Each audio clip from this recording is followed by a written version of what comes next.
د ملا یعقوب لخوا دوه زبردست اقدامات او د ملا هیبت الله تازه امر جزئیات هم دلته وګورئ او چینل سبسکرایب کړئ. د کابل ریشخورو فرقې په ګارنیزیون کې 225 ارادي وسایط ترمیم شول.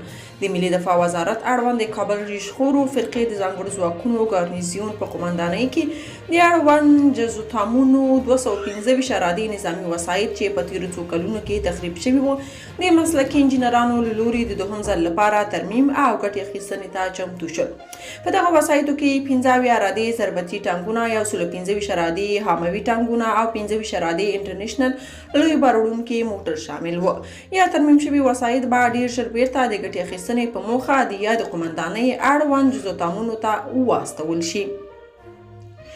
دوهم، هلمند کې د لسګونه ټنه اوسپنې د قاچاق مخه نیول شوې. د هلمند د امنیتي مسؤلینو وایي چې د ولایت ګرمسیر ولسوالۍ د سفر اړوند سیمه کې د لسګونه ټنه اوسپنې د قاچاق مخه نیولې ده.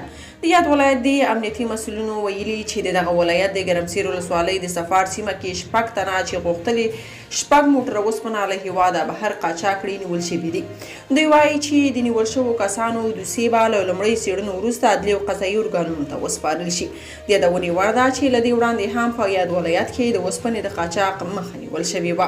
دریم، د طالبانو مشر له محاکمو پرته خپل سرې سزاوي بندي کړي. د طالبانو د مشر مولوي هیبت الله اخندزاده په تازه حکم کې چې نن سه شنبه خپور شوی راغلی چې دوی د حکومت هیڅ یو غړی یا چارواکی حق نه لري چې یو مجرم کس ته سزا ورکړي.